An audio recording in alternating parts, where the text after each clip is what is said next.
Hey everyone, my name is Paul Woods. I am here to talk to you a little bit about car technology. Um, Before I start, a few words about myself and a company with a very funny name. This is Edenspiekermann, of which I'm the CEO, and it's not really a surprise. This is a German company with a name like Edenspiekermann, and we're a global design firm. We do design technology. Before you ask, there is a Mr. Speakerman. This is him up here. He's very nice. He's a little bit angry on Twitter sometimes, but he's very nice. He's still alive.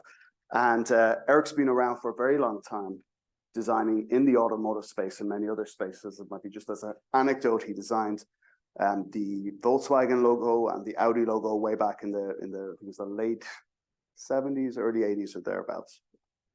So today, just to give you a quick whirlwind of what we do, so you know who the fuck is standing up in front of you,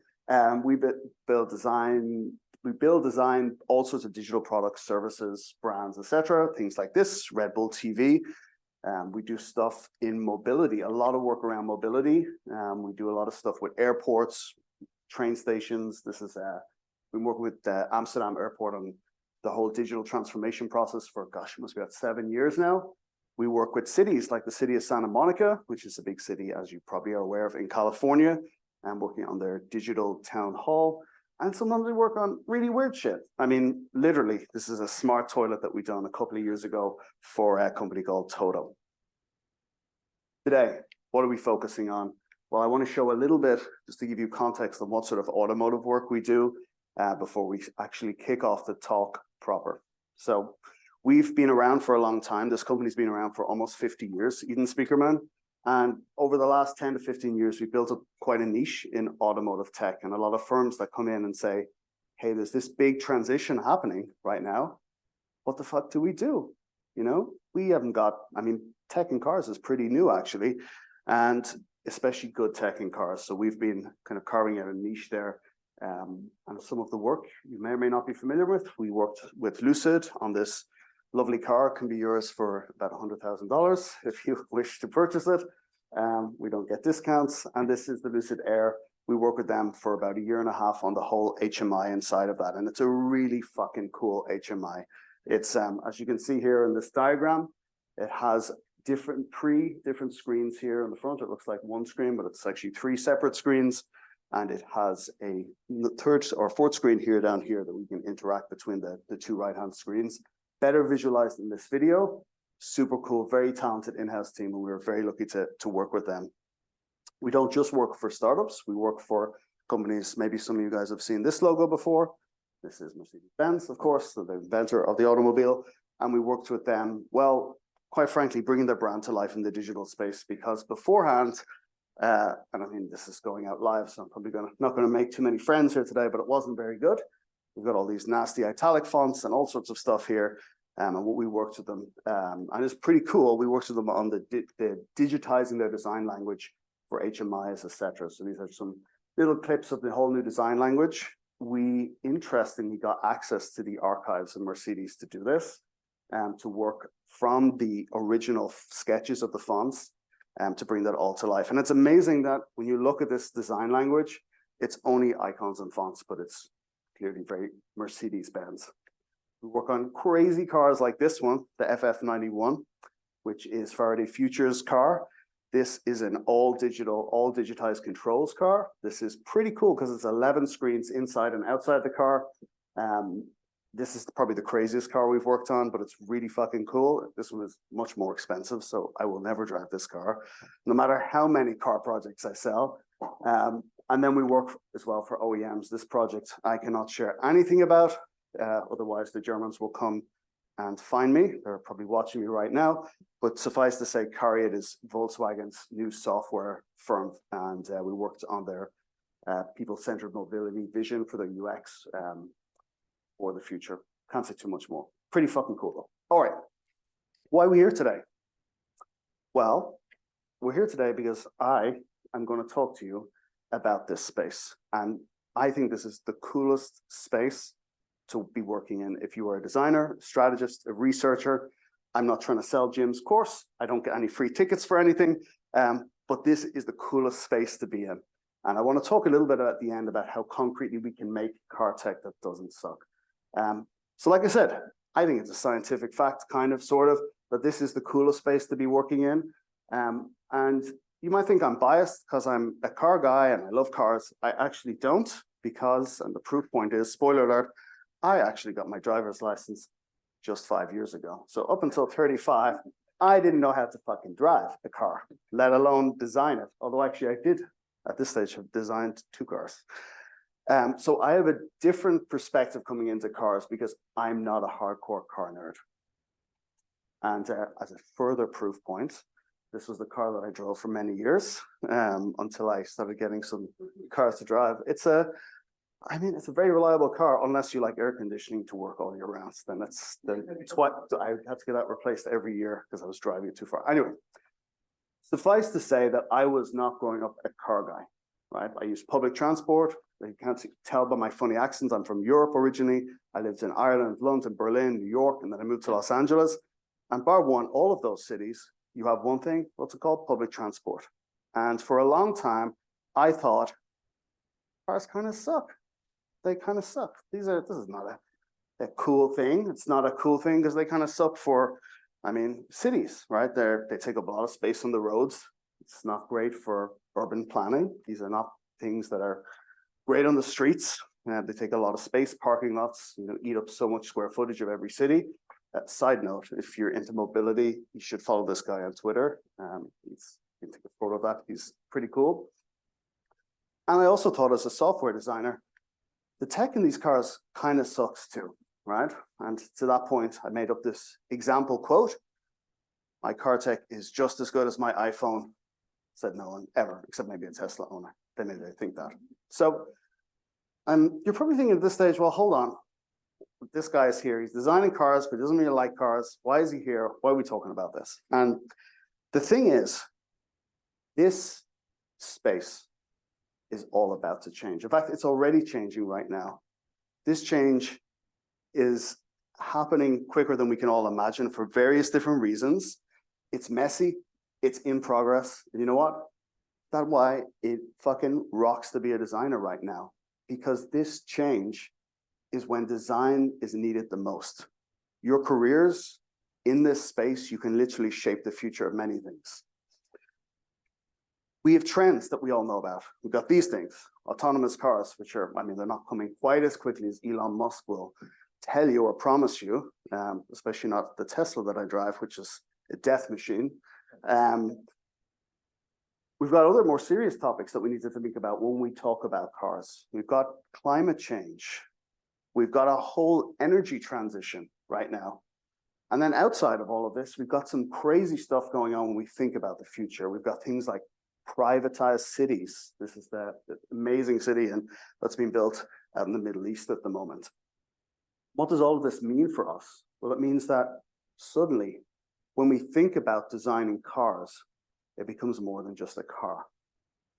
The tech that you design for your car inside, it will affect change much further than that.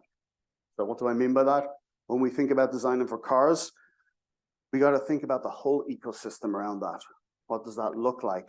Is it designing the service experience? This is something we worked on a while ago around a whole new service experience about transitional fuel. What does that look like? And then thinking about mobility at large. How do we even design cities for the car of the future?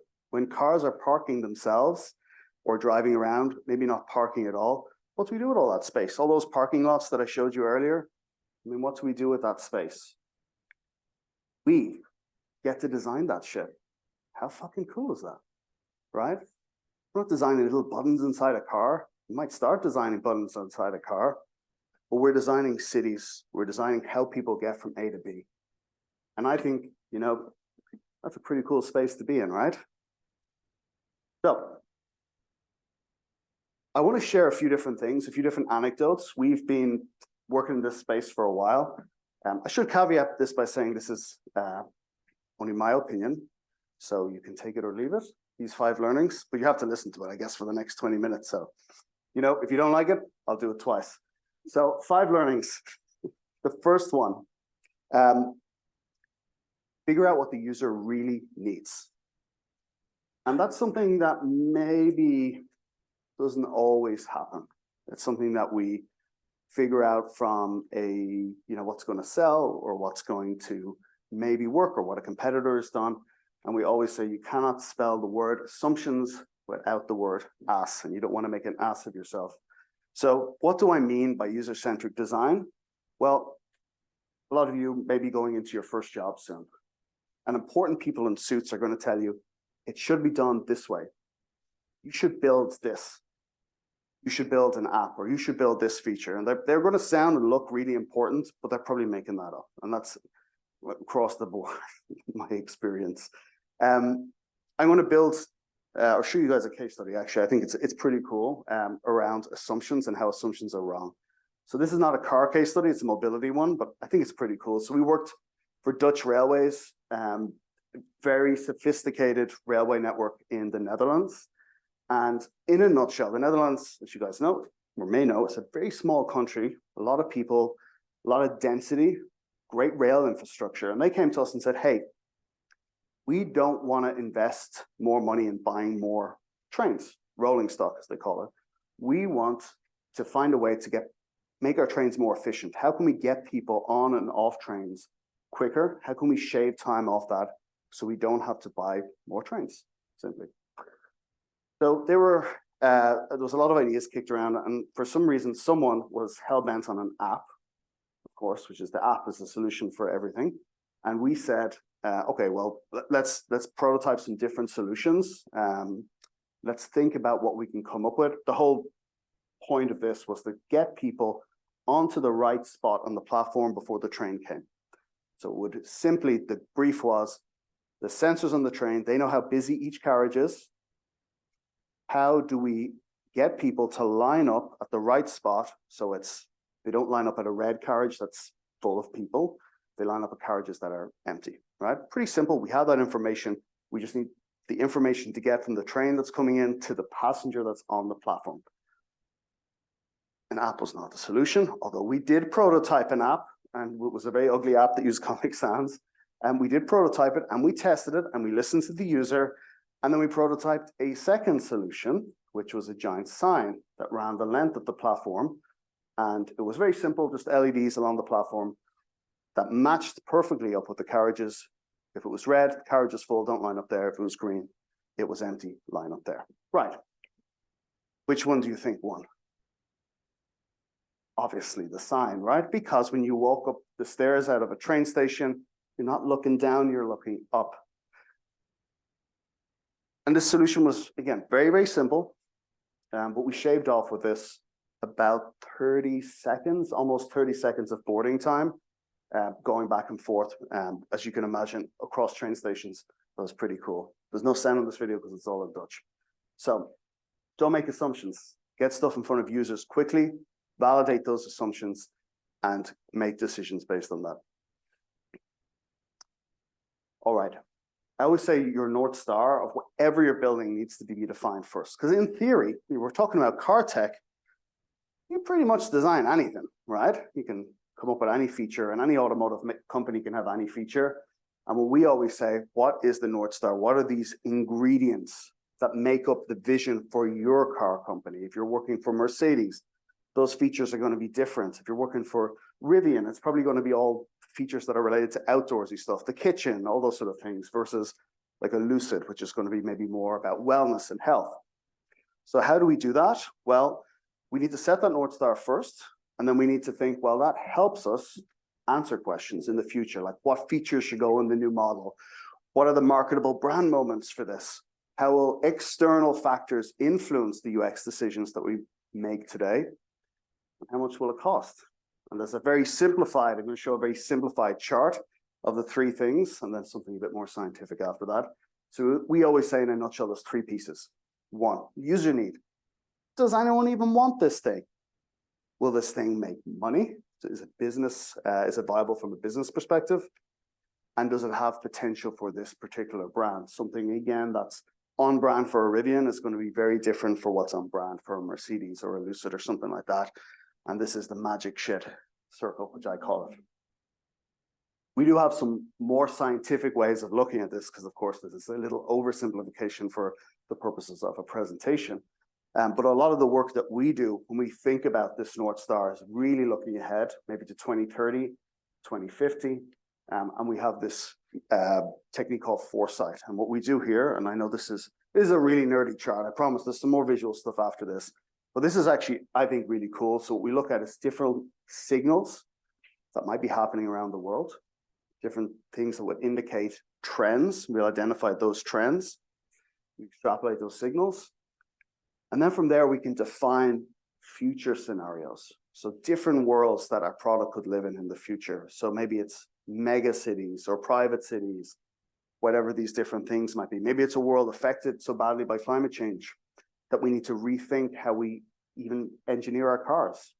And then from there, we do what we call backcasting. So we take these different scenarios, and then for manufacturer or brand X, we say, these are the 5 different scenarios that are very possible for your brand to exist in. Now, what steps do we need to take? Automotive 5 years out for a new model. What technologies do we need to put into our cars now to accommodate for these different futures? And a good example here, this is not something we done, but usually this sort of work, unfortunately, is the stuff that I will get sued if I show it.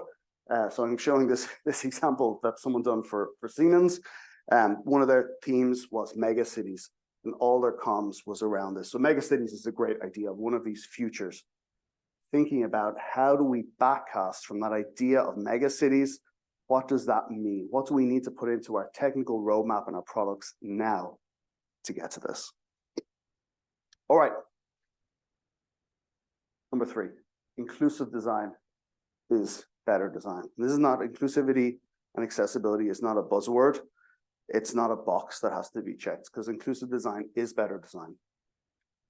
And when we think about accessibility in design, just remember that almost all of us are going to encounter disability at some point in our life. Maybe we're older.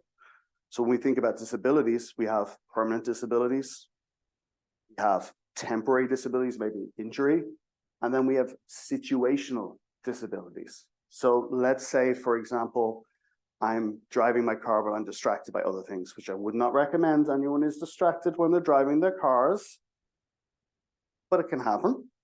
And of course, that's something that's a situational disability. So I always like to show this quote when we talk about designing shit for cars. Fiddling with a glass screen while trying to find a feature 3 menus deep while driving at 70 miles an hour is a real good idea, said no one ever, because it's not. So when we think about designing for cars and inputs for cars, we got to think beyond what you can see, what you can touch. A lot of the work that we do is actually defining like AIs and things like that. This is a whole exercise we went through for Faraday Future, actually, which was pretty interesting. The intelligence was the core, the brain of that car. And we really wanted to make it a feature, so it wasn't just another Siri or another Alexa, but it was its own AI. And we went through a whole exercise around what that should look like, what should that feel like, which is quite interesting. All right, number 4, think with the end in mind. So when you're building things for cars, designing things for cars, it's a very complex product, a car. In fact, it's not one product. It's maybe teams that are distributed across the US. I mean, a lot of our clients have teams in China, for example, that are working on one specific piece, and orchestrating all of that, as you can imagine, is a total clusterfuck. So starting with the end in mind is something that we always say when we go into our clients and they say, hey, we need to ship something. I mean, the Lucid Air had to ship, I think it was in 1.5 years or something crazy like that. We needed to say, how do we get this stuff to engineers quickly? And so what we always say is think with the end in mind. So the FF91 is a great example of this. This is a car with 11 screens. They all have, or a lot of the screens have their own product teams. The whole backseat experience was being done in China. It was a pretty elaborate setup, to say the least. So what we done was we set this all up in what we call an atomic design system. Getting a little bit nerdy, but it's pretty cool. Thinking of the design in little pieces that were shippable to engineers very quickly. And anyone who designed, this is old hat now, atomic design. Back in the day, this was pretty innovative. But thinking of the design, these are all the different pieces. How do we take that apart and how do we make that shippable from day one to engineers? So quite a technical approach. So when you think about designing in this space, there's this, I suppose, spectrum where on one side you're designing things that are very strategic and very future orientated, but there is a pragmatic nature to this, which I'm going to talk about in a moment. So this is some of the nitty-gritty of how we've handed things off. I always say, remember, someone has to build this. These great ideas and decks are only one part of it. Someone has to make it, and the devil is in the details. If you change something, if anyone here has experienced over-the-air updates in like a Tesla or something, you know when something changes one pixel because you're looking at the screen. You've got muscle memory of looking at it all the time. You'll know when things change. So the last point I want to talk about, which I know we've got a mixture of designers, strategists, researchers in here, and this is always a contentious point, but it's an important one, which I will drill again and again and again to everyone. Don't overthink things too much and start making things as quickly as possible. Theory and research is important, but more important than that is getting early steps in front of human beings as quickly as possible. Validate them. I always say prototypes are always better than PowerPoints. It's also a lot of the time why we win pitches against consulting firms, because we're the ones that say, hey, we're going to develop your future strategy. But before we go too far, we're going to make you a prototype so we can all feel what that might look and feel like. So prototypes, better than PowerPoints, even this PowerPoint, which is pretty fucking awesome if I may say myself. Yeah, just enough research is probably enough. One question someone asked earlier today, I thought was a really good one, is like, how scientific are these processes when they come up with new features? And there is, of course, some science in there, but a lot of the time it is just an idea. And it is just a quick idea, like Tesla. I mean, you guys have probably seen this, or you've probably heard of this, the dog mode that keeps your, not supposed to leave the dog in the car, but if you do, it's a dog mode, and it'll sit in the back seat of your dog or in the front seat, wherever you put it, and it'll keep the AC on and blah, blah, blah. You can see the camera. This was not a scientific idea. This was an idea someone had on social media, and Elon Musk decided just to build it. Of course, Tesla can take those big risks. It's that type of a brand, and that can take those risks. Not every brand can do that. But I do think when we think about research and theory and how we get from that to products, in my experience, the shortest distance to get things in front of people is the path to success, getting stuff in front. And we've had all sorts of experiences where things weren't put in front of people for a very, very long time. And there was like hundreds of presentations and decks, and it looked very important. And there was a lot of small font on it, but there was, you put something in front of a user and like, yeah, I don't like it. The dog mode wasn't, not going to use it. I don't feel safe. And you'll never know that until you test it and put it in front of someone. So I realized over the last 30 minutes, I've talked a lot and very quickly, and I do have a second half of this presentation, but a couple of words to wrap up. I think whether or not it's a dog mode or it's a smart city super app, let's design car tech that doesn't suck. Let's design car tech that doesn't suck for the planet, for people, for cities. Cars have been around for a long time, but we're just getting started now. I hope that you guys think about this. I hope you guys are excited about the thought of this industry. It is a very cool space to be in. We're not just designing cars anymore. We're designing cities. We're designing a better planet for people, for passengers, for drivers, and everyone else. So I'm going to pause now for some questions. Thank you all very much. I think we're going to take about 15 minutes, and then we've got a second half. Thank you. Appreciate it.